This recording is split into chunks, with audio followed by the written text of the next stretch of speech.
And hello po, magandang umaga. Magandang gabi no, nasa panig man tayo ng mundo, ayan.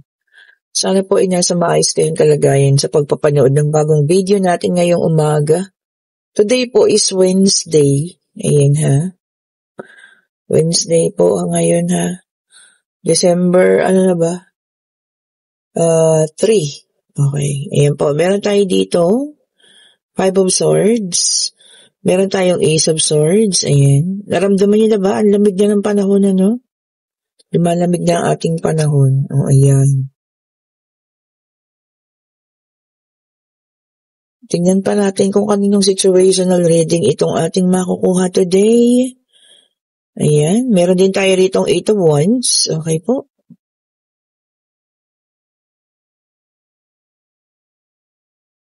Sa lahat po ng gusto ng private reading sa Friday po ha, mag-message na kayo sa akin. Oh, ayun, naglabasan na. Ayan, meron po tayo Ace of Cups and meron tayo ritong King of Cups. Okay. And meron tayong The Fool.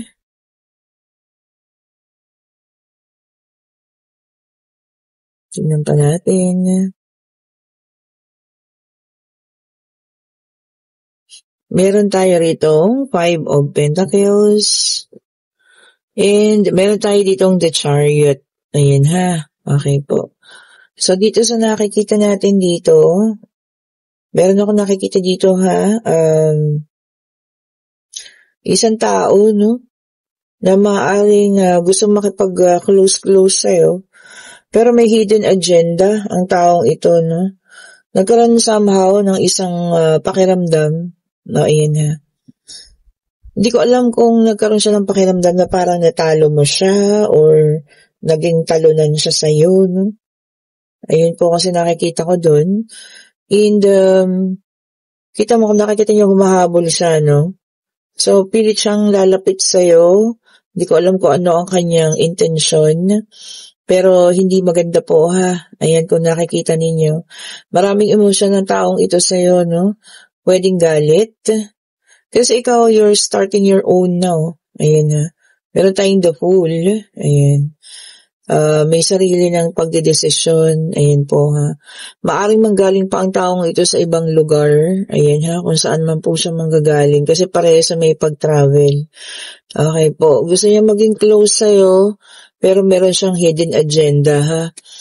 Hindi ko alam kung gusto kanya saktan. Gusto kanyang makagante or something, no?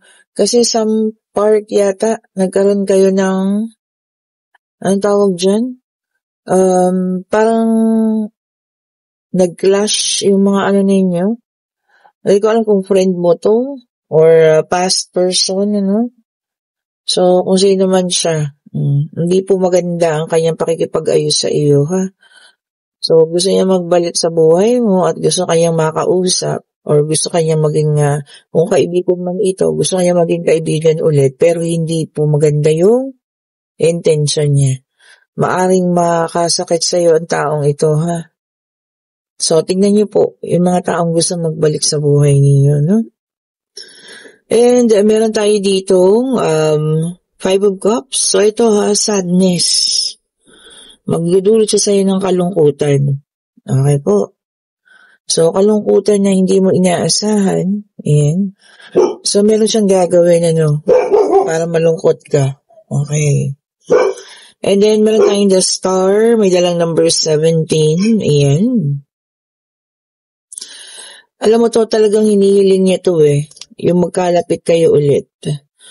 Okay, hindi ko alam kung bakit, may reason ba, kung bakit gusto niya kayong magkalapit ulit, ano. May mga hidden agenda siya, no, na hindi niya pa siguro na tawag dito, hindi mo akalain na magagawa niya sa iyo. Ingat po kayo ha. O the same thing, talagang gusto niya humabol sa iyo, no. O, ayan po ha. And meron tayo dito 7 of Wands. Ayan, no. Sabi niya, no, tawag dito, magiging mag-isa ka. Okay po? Sa makikipaglaban na ito. Ayan. So, medyo mabigat ha. Medyo mabigat po. Kasi parang walang ibang tutulong sa'yo rito kundi sarili mo lang. And meron tayong The Tower, may dalang number 16. Ayan ha. Talaga no? Magkakaroon talaga ng sa inyong dalawa. Tragedy. Naku po. Ano ba, paghihigante or ano ba? Parang may ganun tayo nakikita rito ha. Nasaktan niyo ba ang taong ito from the past?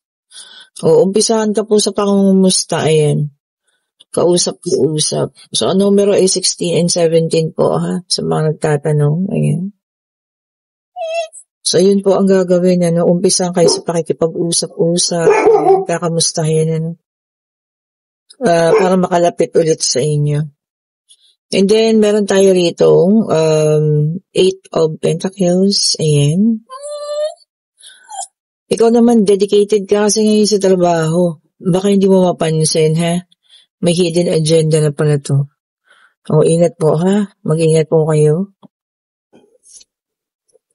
And, meron tayo rito King of Pentacles. Ayan. Pwede ang taong ito po ay isang lalaki. Pwede rin babae. Pero matured na siya. Ayan, matured na tao na siya. So, kung ano naman po, meron siyang nais gawin, pwedeng makapanakit sa'yo, kung pwedeng, alam mo yun, masaktan ka sa gagawin ng taong ito, Not sure kung may paghihigante or ano man, Pero sana, magkaroon naman siya ng konsensya. Di ba po? Ito para sa iba naman ha. And then meron tayong fire sign, Aries, Leo, and Sagittarius. Ayan ha. Yung iba sa inyo, susundin yung passion. Ayan. Kung ano talaga yung nais ng puso ha. Kung ano talaga yung gusto. Hindi papadala sa sulsol. Passion daw po ha. And then meron tayo ritong 10 of Pentacles, Earth sign, Taurus, Virgo, and Capricorn na naka-reverse.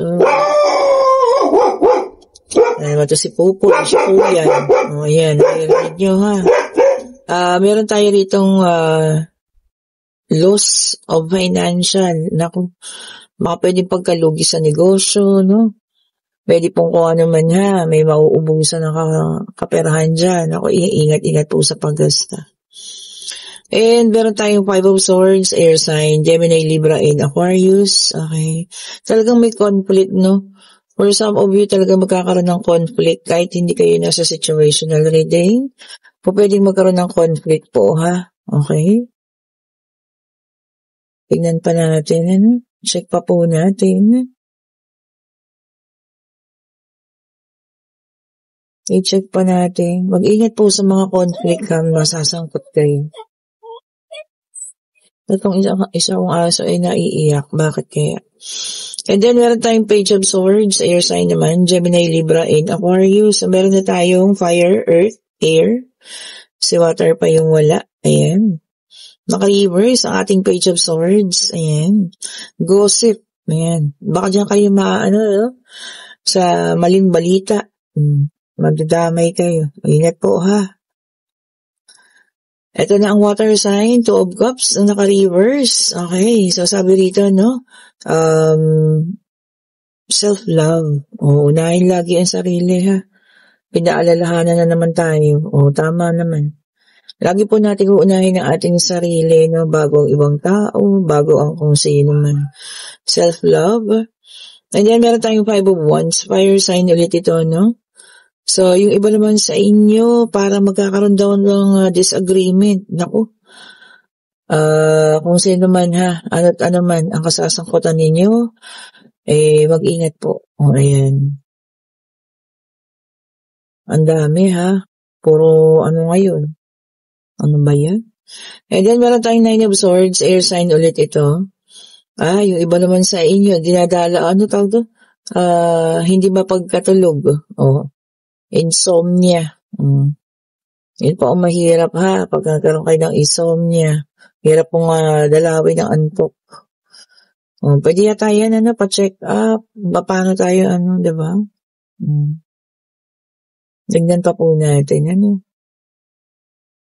Check pa natin. Ito na lang.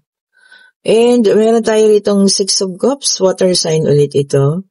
Naka-reverse. Sabi niya, moving forward na. Yung iba talaga naka-move on na. Talagang, alam niyo yan, papunta na sa mas kalmado. Kumbaga kalmado na sila. Ayaw na ng mas magulo. No?